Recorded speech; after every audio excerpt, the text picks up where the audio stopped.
கந்தா போற்றி, கடம்பா போற்றி, கதிர்வேலா போற்றி, ஆறுபடை வீடு கொண்ட முருகா போற்றி. என் தங்க பிள்ளையே, நீண்ட நாட்களாகவே உன்னுடைய துணை என்னுடைய நடவடிக்கைகள் கண்டு குழம்பி நின்று கொண்டிருக்கிறாய். சந்தேகம் நியாயமானதாக இருக்கும் பட்சத்தில் இன்று இந்த முருகன் உன்னை தேடி வந்திருக்கிறேன். நாம் சந்தேகித்தது சரிதானா? இவர்கள் நடவடிக்கைகள் மாறியிருந்தது என்று நாம் நினைப்பது உண்மைதானா? உண்மையில் நம் வாழ்க்கை துணை எப்பொழுதும் நம் வசமில்லையா என்று என் பிள்ளை நீ யோசிக்கின்றாய் அல்லவா? உன் அப்பன் எதையும் சொல்லி முடிப்பதற்கு முன்பாகவே ஒரு முடிவுக்கு வந்துவிடாதே. அப்பன் என்ன சொல்ல நினைக்கின்றான், எந்த விஷயத்தை நம்மிடத்தில் சொல்ல முயற்சி செய்கிறான் என்பதை முதலில் நீ புரிந்து கொள்ள தொடங்கு. இந்த விஷயம் என்று மட்டுமல்ல, எந்த விஷயமாக இருந்தாலும் உன் அப்பன் சொல்ல நினைப்பது என்னவென்று நீ தெரிந்து கொள்ள வேண்டும். நிச்சயமாக உனக்கு ஒரு பதில் கிடைத்துவிடும். தேவையில்லாத குழப்பங்கள் உனக்குள் இருந்து கொண்டே இருக்கிறது. நல்ல விஷயங்கள் நிச்சயமாக உன்னை தேடி வரும். என் பிள்ளை, இந்த வாழ்க்கையை பற்றி பயம் எப்பொழுதும் உனக்குள் இருந்து கொண்டே இருக்கிறது. ஏனென்றால் மற்ற மனிதர்களின் வாழ்க்கையை பார்க்கும் பொழுது உனக்கு உன் வாழ்க்கை அதே போல் ஆகிவிடுமோ, ஒவ்வொருவரும் வாழ்க்கை துணை பிரிந்து இருப்பது போல நம் வாழ்க்கையும் மாறிவிடுமோ என்று நீ பயந்து கொண்டே இருக்கின்றாய். உண்மையாகவே மற்றவர்கள் போல நம் வாழ்க்கை மாறும் என்று நினைப்பதை விட அவர்கள் போல நம் வாழ்க்கை எப்பொழுதும் இருந்துவிடாது என்று நீ எண்ணிக்கொண்டே இருக்க வேண்டும். ஆனால் என்ன செய்வது? உன்னுடைய பயம் உனக்கு அல்லவா என்ற இந்த விஷயத்தை எல்லாம் தெளிவாக கேட்டு, உனக்குள் இருக்கின்ற இந்த பயம் நியாயமானதுதானா? உண்மையாகவே இத்தனை காலம் உன்னை பயந்து சரிதானா என்பதை தெரிந்து கொள். என் பிள்ளையே, சந்தர்ப்பமும் சூழ்நிலையும் யாரை வேண்டுமானாலும் எப்படி வேண்டுமானாலும் மாற்றலாம். யாருடைய குணங்களும் எப்படி வேண்டுமானாலும் திசை திரும்பலாம். இது உனக்கு நன்றாகவே புரிந்துவிட்டது. ஏனென்றால் நல்லவர்கள் என்றும் நினைத்தவர்கள் எல்லாம் இன்று ஏமாற்றக்கூடியவர்கள். உனக்கு துணையை புரிந்து செல்வது இங்கு வேடிக்கையாகவே விட்டது. தன்னுடைய துணை அவர்களுக்கு எவ்வளவுதான் உண்மையாக இருந்தாலுமே ஏதாவது ஒரு காரணத்தை சொல்லி அவர்கள் பிரிந்து செல்வது வேடிக்கையாக விட்டது என்று நீ உன்னுடைய சிந்தனைக்குள் வைத்திருக்கிறாய்.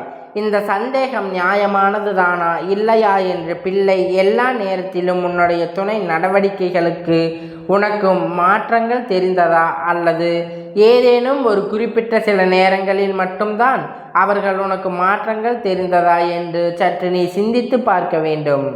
ஏனென்றால் தவறு செய்தவர்களின் மீது ஒரு குற்றத்தை நாம் சுமத்தக்கூடாது. உன் மீது அப்படி ஒரு குற்றத்தை சுமத்தினால் உன்னால் தாங்கிக் கொள்ள முடியாது. அதே போலதான் எல்லோருக்கும் உணர்ச்சிகள் என்ற ஒன்று என்பதை புரிந்து கொள்ள வேண்டும்.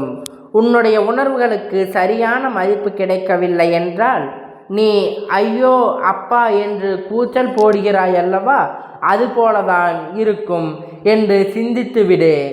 உண்மையாகவே அவர்கள் உன்னிடத்தில் நடந்து கொண்ட விதம் எல்லாம் நேரங்களிலும் இப்படி இருந்ததா? உன்னிடத்தில் அன்பாகவே அவர்கள் நடந்து கொள்ளவில்லையா என்று சற்று சிந்தித்து பார்த்துவிட்டு அதன் பிறகு அவர்களின் நடவடிக்கைகளை நீ ஆராய்ச்சி செய்ய வேண்டும்.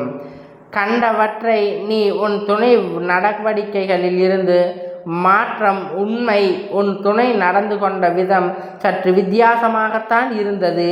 அதற்கு பின்னால் இருந்த விஷயம் நீ காரணம் கிடையாது, நீ சந்தேகித்த காரணமும் கிடையாது. ஏனென்றால் உன்னுடைய துணைக்கு வாழ்க்கையில் மீது இருக்கின்ற பயம் அதிகரித்து விட்டது. எதிர்காலத்தை பற்றிய பயம் அதிகரித்து விட்டது. பதிவானது ஆணுக்கானதா பெண்ணுக்கானதா என்று கேள்விகள் கிடையாது, இருவருக்கும் பொதுவானது.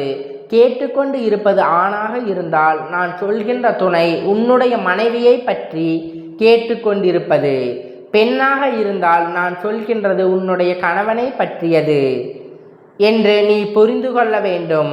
ஏனென்றால் வேலைக்கு போகின்றார்கள் என்று சொன்னவுடன் ஆண்களைத்தான் சொல்கிறேன் என்று நீ நினைத்துவிடக்கூடாது.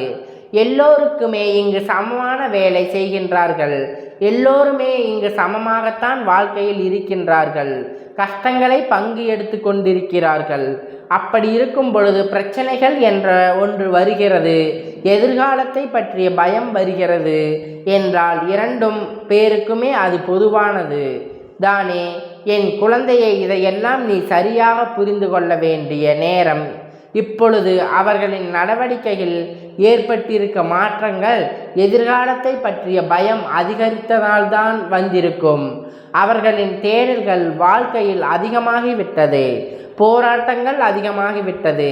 நம் போட வேண்டும், நமக்காகவே அடைய வேண்டும், நம் ஓட வேண்டும் என்கின்ற மனநிலைக்கு அவர்கள் வந்துவிட்டார்கள். இந்த வாழ்க்கை அவர்களுக்கு ஏகப்பட்ட கஷ்டங்களை கொடுக்க பொழுது நீ உறுதுணையாக இருந்திருக்கிறாய். உனக்கு அவர்கள் துணையாகவும் இருந்து உன்னுடைய பிரச்சனைகளை எல்லாம் பங்கெடுத்து கொண்டிருக்கின்றார்கள். அதற்கு தன்னால் அத்தனை உதவிகளையும் செய்ய வேண்டும் என்றுதான் ஓடிக்கொண்டிருக்கிறார்கள். சில பிரச்சனைகள் அவருக்கு வரும்பொழுது, இந்த வாழ்க்கை தாங்க முடியாத சோதனைகளை அவர்களுக்கு வரும்பொழுது அதை சமாளிக்க முடியாமல் அவர்கள் திணறிக் கொண்டிருக்கிறார்கள். இதுதான் இன்று இருக்கின்ற உண்மை. அதை யாரிடமும் காண்பிப்பது, எப்படி காண்பிப்பது என்று தெரியாமல் தனக்கு உரிமையுள்ள ஒரு ஜீவன் தன்னுடைய துணை மட்டும்தான். பெற்றவர்களுக்காக இருந்தாலும் ஒரு அளவுக்கு மீறி எதையும் பேசிவிட முடியாது. ஏனென்றால் அவர்கள் தவறாக எண்ணி விடுவார்கள். ஆனால் உன்னை எளிதாக சமாதானப்படுத்தி விடலாம். உன்னிடத்தில் எந்த விஷயத்தையும் சொல்லிவிடலாம், சொல்லி புரிய வைத்து விடலாம் என்பதுதான் அவர்களுக்குள் இருக்கின்ற நம்பிக்கை. இந்த நம்பிக்கையினால்தான் அவர்கள் செய்கின்ற விஷயங்களில் வெளியில் இருக்கின்ற பிரச்சனைகளையும் மனதிற்குள் இருக்கின்ற கவலைகளையும் உன்னிடத்தில் காண்பிக்கின்றார்கள். அதை சொல்ல தெரியாமல் அவர்கள் நடவடிக்கைகளை வித்தியாசமாக காண்பிக்கின்றார்கள். என் பிள்ளைக்கு பக்கம் நடவடிக்கையின் விஷயங்கள் எல்லாம் பார்த்து இவர்கள் நம்மை விட்டு சென்று விடுவார்களோ, நம் மீது இவர்களுக்கு விருப்பமில்லையோ என்பது போன்ற எண்ணங்கள் உருவாகி விடுகின்றது. இப்பொழுது உன் தந்தை நான் சொல்லும் பொழுது உனக்கு புரிகின்றதா? உன்னை நல்லபடியாக வாழ வைக்க வேண்டும் என்பதற்காகத்தான் அவர்கள் எடுக்கின்ற முயற்சிகளினால் தான் அவர்கள் முகம் மாறியிருக்கிறது. அவர்களின் நடவடிக்கைகளில் வித்தியாசமாக இருக்கிறது. இதையெல்லாம் புரிந்து கொண்டால் நிச்சயமாக உனக்கு இந்த வாழ்க்கையை பற்றி ஒரு தெளிவு கிடைத்துவிடும். இந்த வாழ்க்கை மீது உனக்கு இருக்கின்ற நம்பிக்கை நிச்சயமாக அதிகரித்துவிடும். தேவையில்லாத காரணம் இல்லாமல் உன் துணையின் மீது எப்பொழுதும் நீ சந்தேகிக்காதே. என் பிள்ளையே, ஒருவேளை உன் அப்பன் சொல்வது உண்மை இல்லையோ, நம்முடைய துணை அப்படி நடந்து கொள்ளவில்லையோ என்று நீ நினைக்கப்பாயானால், என் பிள்ளையே, உண்மையாகவே அவர்களுடைய நடவடிக்கை வேறு விதமாக இருக்கும். நான் சொன்னது உனக்கு புரிந்திருந்தால் நிச்சயமாக உன் வாழ்க்கையோடு இது ஒத்து போயிருக்கும். நீயும் ஒத்துக்கொண்டிருப்பாய். ஒருவேளை உன் துணை பொறுப்பில்லாமல் சுற்றியிருந்தாலும், எதை பற்றியும் கவலைப்படாமல் இருந்திருந்தாலும், அவர்களுடைய கவனம் வேறு எங்கோ சென்று விட்டது என்று தான் அர்த்தம். குடும்பத்தின் மீது பொறுப்பு கொண்டு, குடும்பத்தின் மீது எந்த எதிர்பார்ப்பும் இல்லாமல் ஓடி அலைகின்றார்களே, ஒரு நாளும் இது போன்ற சந்தேகப்படக்கூடாது என்று தான் உன் அப்பன் சொல்கிறேன். பொறுப்பில்லாமல் சுற்றி திரிபவர்களை பற்றி நான் பேச வரவில்லை என் குழந்தை. ஆனால் கவலைப்படாதே, உன் வாழ்க்கை எப்பொழுதும் அழகாக மாறிக்கொண்டே இருக்கிறது. அவர்களின் உண்மையான அன்பிற்கு நீ பத்தியமாக மாறியிருக்கிறாய் என்பதை மறந்துவிடாதே. என் தங்க பிள்ளையே, இந்த அப்பன் உன்னுடைய ஆசீர்வாதங்கள் எப்பொழுதும் உனக்கு இருந்து கொண்டே இருக்கிறது. உன் துணை உன்னோடே இருந்து கொண்டே இருப்பார். அவர்களை பற்றி ஒருபொழுதும் நீ சந்தேகப்படக்கூடாது. ஏனென்றால் அவர்கள் உனக்காகவே வாழ்க்கையை அர்ப்பணிக்கின்றவர். எப்பொழுதும் இந்த முருகனின் ஆசீர்வாதங்கள் உனக்கு இருந்து கொண்டே இருக்கும். நீ மகிழ்ச்சியாக உன் வாழ்க்கை துணையை நம்பியே இரு. அவர்கள் உன்னை எப்பொழுதும் கைவிட்டு சென்று விட மாட்டார்கள்.